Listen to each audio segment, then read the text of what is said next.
নমস্কার, আমি ডক্টর সুনীল শাস্ত্রী ত্রিপুরার আগরতলা থেকে বলছি। আজ আমার উপস্থাপনা চুনিরত্ন।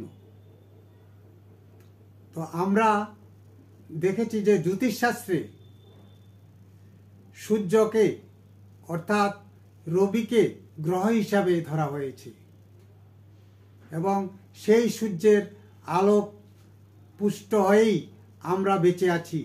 মানব জীবনের সর্বক্ষেত্রে সূর্যের অবদান অনস্বীকার্য এবং সেই সূর্য অর্থাৎ রবি গ্রহ যদি খারাপ হয় তাহলে মানুষের জীবনটা যেন দুঃসম হয়ে ওঠে। একজন জাতক জাতিকার জন্মকুণ্ডলিতে যদি রবি অশুভ থাকে, অর্থাৎ রবি যদি নিচস্থ হয়, রবি যদি দুস্থানগত হয়, রবি যদি পীড়িত হয়, রবি যদি রাহুর দ্বারা যুক্ত বা দৃষ্ট হয়, তাহলেই সেই অশুভত্ব এবং অশুভ ভাব পরিলক্ষিত হয়। সেই প্রেক্ষিতে রবি গ্রহের যে রত্ন সেটা হচ্ছে চুনি এবং সেই চুনি হচ্ছে খনিজ পদার্থ এবং সেই চুনির ক্ষেত্রে সেটা কুরান্ডাম বলা হয়ে থাকে। ইংরেজিতে চুনিকে রবি বলে আখ্যায়িত করা হয়। আমরা সেই যে চুনির ক্ষেত্রে রাসায়নিক উপাদানের ক্ষেত্রে আমরা দেখি সেখানে অ্যালুমিনিয়াম অক্সাইড থাকে এবং সে Ai2O3 সেই রাসায়নিক উপাদান থাকে, তাই আমরা সেটাকে চুনি বলে চিনতে পারি বা জানতে পারি। সেই চুনিকে চারটি ভাগে অর্থাৎ সেই চুনি চার প্রকারের হয়ে থাকে: পদ্মরাগ চুনি, কুরুবৃং চুনি, সৌগন্ধিক চুনি এবং নীলগন্ধিক চুনি। এই চার প্রকারের চুনি আমরা দেখতে পাই এবং সর্বপ্রথম আমরা আলোকপাত করব পদ্মরাগ চুনি সম্পর্কে। সেটা সবচেয়ে গুরুত্বপূর্ণ, কারণ সেই পদ্মরাগ চুনি প্রস্ফুটিত পদ্মফুলের মতো দেখতে এবং এটা অতি মূল্যবান এবং দুর্লভ।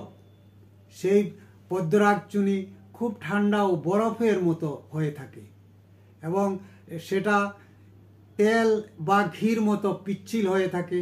সেটা খুব মসৃণ এবং খুব মনোহর। সেই চুনি উজ্জ্বলতা খুব বেশি থাকে এবং সেই চুনিতে বিন্দু বা রেখা থাকে না। সেটা ভারী হয়ে থাকে এবং খুব ভালো ফল, খুব শীঘ্রই ফল দিয়ে থাকে। এরপর আমরা দ্বিতীয় স্থানে আমরা দেখেছি যে কুরুবৃং চুনি।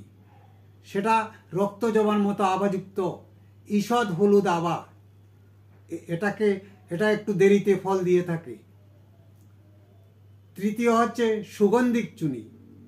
প্রভাতকালীন উদিত সূর্যের মতো টকটক লাল, খুব বেশি সুগন্ধ থাকে এতে এবং একটু দেরিতে তা ফল দিয়ে থাকে। তারপর আমরা চতুর্থটা দেখব যে নীলগন্ধিক চুনি। সেটা নীল রং, লাল আভার সঙ্গে সুগন্ধযুক্ত থাকে এবং সবচেয়ে দেরিতে ফল দেয় সেই নীলগন্ধিক চুনি এবং তবে সেটার ফলাফল কিন্তু দীর্ঘস্থায়ী হয়ে থাকে। আর যেই চুনিতে অর্থাৎ বিন্দু, রেখা, ছিদ্র বা ফাটল থাকে তা ধারণ করা উচিত নয় এবং সুফল না দিয়ে সেক্ষেত্রে কুফলই দিয়ে থাকবে। তাই সেটাকে এই যে চুনি সম্পর্কে যেটা আমরা বলি যে শ্রেষ্ঠ মাণিক্য, সেটাকে আমরা পরীক্ষা করার উপায় কি? সেটা পরীক্ষা হচ্ছে আতপ তণ্ডুল সহ কোষ্ঠীপাতরে ঘষলে সেটা ক্ষয়প্রাপ্ত হয় না এবং সেটাকেই আমরা উৎকৃষ্ট মানের চুনি বলে মনে করি এবং সেটা ফল দিয়ে থাকে খুব দ্রুততার সহিত। এরপর আমরা সেই চুনির উপকারিতা কি? উপকারিতা এটা হচ্ছে আমরা দেখেছি শ্লেষানাশক সেই চুনি, এবং বল বৃদ্ধিকারক চুনি, এবং আয়ু বৃদ্ধিকারক চুনি, খ্যাতি বৃদ্ধিকারক চুনি, এবং অর্থ প্রাপ্তি ও উন্নতিতে সহায়ক সেই চুনি। আমরা জানি যে চুনি ধারণ করলে একজন জাতক জাতিকার জীবনে মান সম্মান, যশ, প্রতিপত্তি এবং উচ্চপদ প্রাপ্তি ঘটে। আর সেই চুনি যে আরেকটা পরীক্ষা হচ্ছে, বিশেষ পরীক্ষা হচ্ছে যে চুনির আভা সূর্য রশ্মির দ্বারা প্রভাবিত হয়ে শুকনো তৃণ বা কাগজের পড়লে তা জ্বলে উঠে, অর্থাৎ কিছুক্ষণ পরেই জল করে জ্বলে উঠে, যখন সূর্যের যে রশ্মিটা সেটা পাওয়া যায়, এবং সেই যে সে আলোক শিখাটা যেটা শুকনো তৃণ বা যে কাগজের মধ্যে পড়লে সেটা জল করে জ্বলতে থাকে দেখা যায়। এছাড়া যে এই চুনি প্রাপ্তিস্থান কোথায়, সেই চুনি পাওয়া যায় ভারত, পাকিস্তান এবং বার্মা, থাইল্যান্ড, এছাড়া আফগানিস্তান, আমেরিকা ও অস্ট্রেলিয়া এবং নরওয়েতে চুনি পাওয়া যায়।